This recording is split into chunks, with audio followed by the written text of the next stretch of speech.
आगाही के हवाले से, प्रिवेंटिव मेजर्स के हवाले से,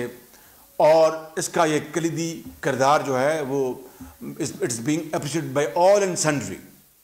मैं समझता हूँ कि हुकूमत वक्त इस वक्त को चाहिए कि एक बड़ा जामे पैकेज कैंपेन का बनवा कर मीडिया के साथ अगर हुकूमत लॉन्च करे तो उसका बेपनाह फ़ायदा होगा। उसके लिए मैं तजवीज़ पेश करूँगा। जिस तरह मैंने कहा कि ये सियासत का मौका नहीं है, मैं मशवरा दूँगा नेक नीति के साथ वज़ीर-ए-आज़म को और उनकी हुकूमत को कि बराए करम कोरोना से निपटने के लिए मीडिया को आप करीब बुलाएं, उनको आप गले लगाएं और उनसे ये काम लें, और as a measure of goodwill, खैर सगाली के जज्बे से आप मीडिया का जो ग्रुप है जिसके इंचार्ज मीर शकील रहमान हैं, उनकी आप ज़मानत करवाएं, और इस गुडविल से आप देखेंगे कि मीडिया की कैंपेन जो है अल्लाह ताला के फजल व करम से बहुत आगे बढ़ेगी।